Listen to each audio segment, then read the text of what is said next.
აბა როგორ ეკცნობ თავს? კარგად. აი როგორ ძეწოლა?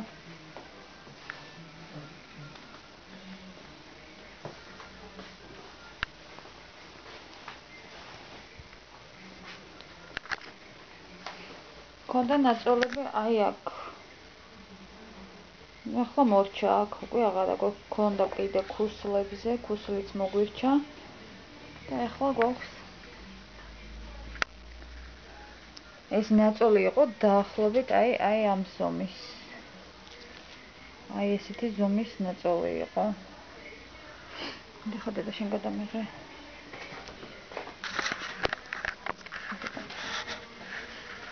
აი ესეთი ზომის ნაწოლი იყო აქ. და მე ტრადიციული არატრადიციული ტრადიციული მეთოდებით, არ ვიცი. წელიწადიდან 8 თვეა ვებრძვით ამ ნაწოლს და ვიხმარებ თუ კი რაიმე გვირჩიეს მალამოები, სცენარეული საშუალებები, სითხეები და დაპატარავდა ფაქტიურად ახლა უკვე გრანულაციური ქსოვილი მთლიანად თითქმის წამოსულია. ეპითელიზაცია უკვე დაწყებული. აქ გქონდა აი დიდი ჯიბი, აი ეს იყო 150 კილო საკმაოდ დიდი იყო მასით და აი ესე შემდიოდა ზუსტად მუშტი აი აქამდე. აქ ესე ჩადიოდა აქამდე თითები. მე ახლა რა შედარება ტკივილიც ჰქონდა ამ ნაწოლის, მაგრამ ახლა უკვე აღარ ტკივილი აღარ არის. ახლა ამ წუთას ბეპანტოლის და დეპანტენის მალამოს ვახმარებ. კიდევ გვაქვს ევკალიპტის ზეთზე დამზადებული ხსნარი მონაცვლეობით ამითაც კურნალობთ. ესე გვერდზე წოლა შეუძლია, რა თქმა უნდა დახმარებით, ესე გვერდზე ვაბრუნებთ და ესე წვება. ფილტვებს კამფორის სპირტით.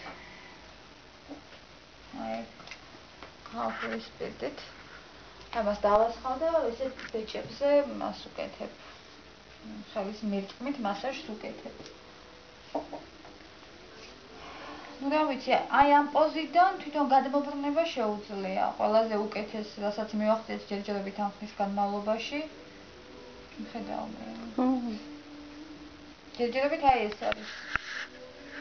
კონდათ გაუსაძლისი ტკივილები მეჯბაძაყის სახსარში.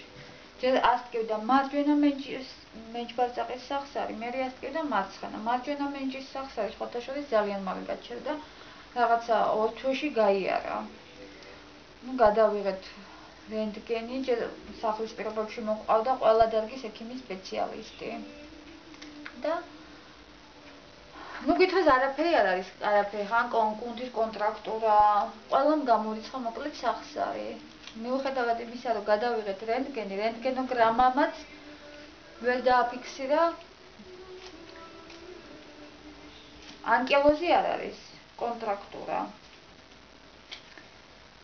ეხლა მარცხენა მეჯბაძაყის სახსრის ტკივილმა მოიკლა, ეხლა ისევ მარჯვენა მეჯბაძაყის სახსარის ტკივა. ეხლა გაჩვენებთ სიგაკეთება შეუძლია თვითონ.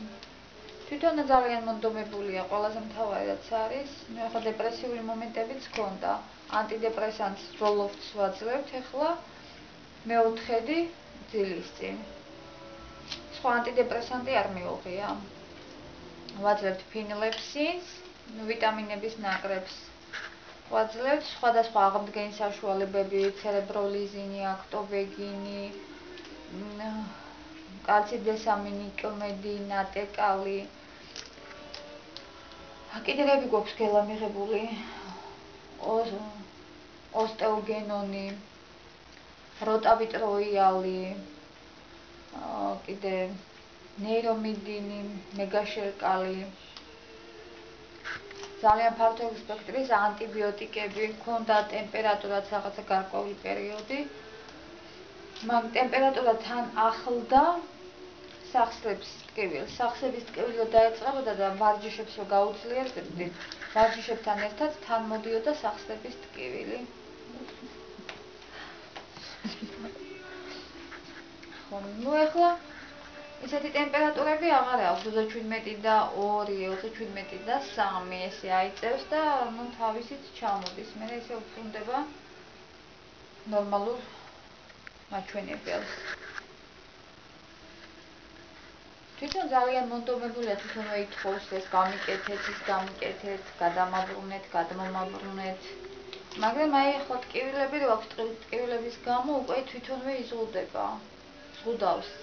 ეშინია ტკივილის და ტკივილის გამო უკვე მოძრაობასაც ზღუდავს, თავს როკავს ამ შემთხვევაში, რომ ან უნდა რომ ეს ტკივილი განვითარდეს. ну სხვა კიდე რა გვაქვს გელა სათქმელებო? ამ თავის ტრინთან შესახებ აქ გვითხრეს, რომ საჭიროა შუნტირება. მე ჩვენ გავაგზავნეთ ამისი გამოკვლევის კვლევა ტომოგრამა მოსკოვში. მოსკოვში გითხრეს აქ შუნტირება არ არის საჭირო. ეს მკურნალობასაც დაექვემდებარებაო. აქედან გამომდინარე ვინაიდან თვითონ არ უჩივის თავის ტკივილებს. აი აქედან გამომდინარე ხო ტკივილები არ აქვს. თავის ტკივილებს ნამდვილად არ უჩივის. ამიტომ გადავდეთ ეს ოპერაცია.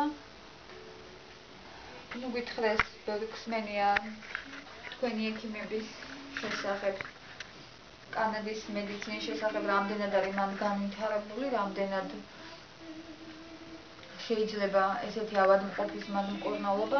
ჩვენთან აბსოლუტურად თუ კი რაიმე რესურსი იყო, თუ რაიმე შეიძლებოდა რომ აქ გაგვეკეთებინა, ყველაფერი გავუკეთეთ აბსოლუტურად. ბინაზე დაგყავს ექიმი, ბინაზე დაგყავს ექთანი, ბინაზე დაგყავს მასაჟისტი და მხოლოდ მასაჟები. ახლა უკვე რაღაცა გარკვეული манипуляციები მე თვითონ შევისწავლე და რაც შემიძლია ჩემი შესაძლებლობის ფარგლებში უკვე მოვუკეთებ ამ სამედიცინო მომსახურებას. ფაქტიურად მეუვლი უკვე რა. ფაქტიურად რეანიმაციული ავადმყოფი, რეანიმაციის ავადმყოფი ჩამობარეს მე და ახლა შეუძლია მიხედო. და რა ვიცი, აქამდე მოვიყვანეთ, მაგრამ ახლა უკვე მე ამ ყველაფერთან უძლური ვარ. მე აღარ შემიძლია უკვე ამას სპეციალიზირებული მკურნალობა სჭირდება, რაც ჩვენთან საერთოდ არის. ჩვენთან რეანიმაცია, რეაბილიტაცია საერთოდ არ არის. რეაბილიტაციური მომსახურება, თვითონ მედიცინის ეს დარგი ჩვენთან არ არსებობს საერთოდ. რეაბილიტაცია საერთოდ არ არის.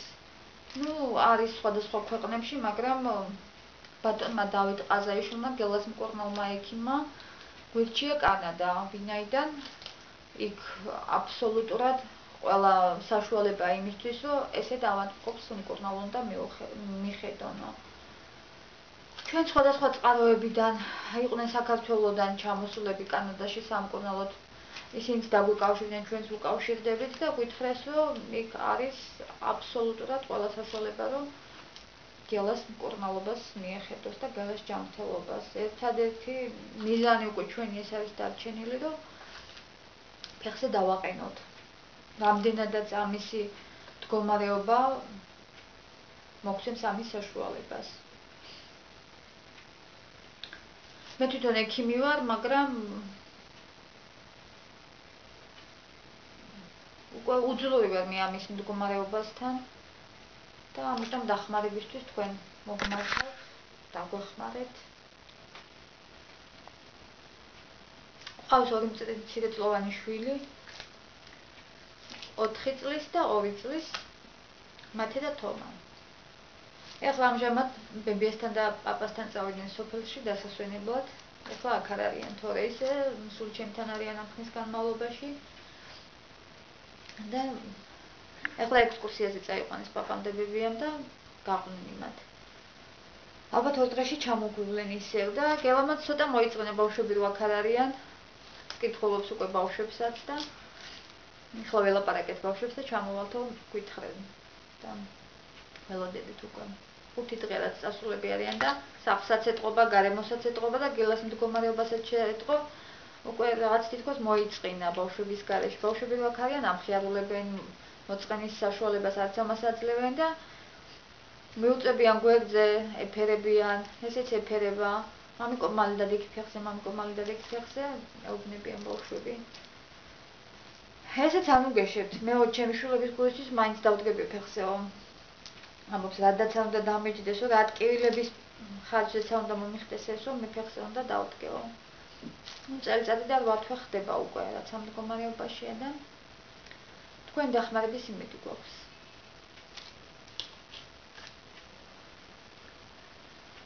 ნუ ეხლა ნაწილს შევუხვალ, დავუმუშავებ ჭრილობას. ნუ აქ ყავდა ექიმთანაც მიყვანილი, ნუ გითხრეს, რომ ფაქტიურად ესეთი ნაწოლებით ავადმყოფი აქ არ რჩებაო და ჩირქოვანი ქირურგი რომ მოყავს ბინაზე, ხო პერიოდულად ის აკონტროლებს, ამოწმებს. ნუ მეუბნება, რანაირად შეიძლებოდა რომ ეს ნაწოლი მორჩენილიყო, აი ამ ზომის იყო, აი ამ ხელას ზომის ნაწოლი იყო ზუსტად. აი გაშლილი ხელები, აი ესე თითქმის უფრო მეტიც. და შედიოდა. თვითონ ზომითაც დიდი იყო, 150 კილო იყო, ახლა ალბათ 150 კილო კი აქვს მოკლებული, აი ამ ხელა იყო. მაგრამ ნაწოლი იყო უსაშველოდ დიდი. კუდუსუნის მალები, ხერხემლის მალები ჩანდა, ძვლები. აბსოლუტურად ყველა. და ნუ რა ვიცი, ღვთისშეწევით აი ნელ-ნელა აქამდე მოვედით.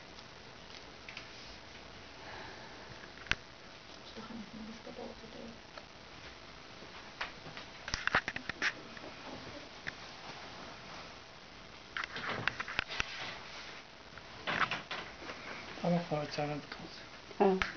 Parçalandı kaldı. Parçalandı kaldı. Parçalandı kaldı.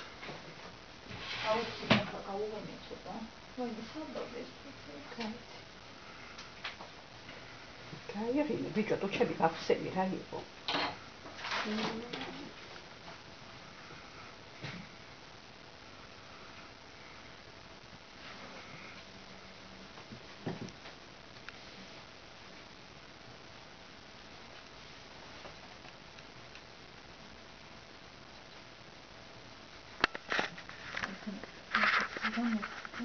Don't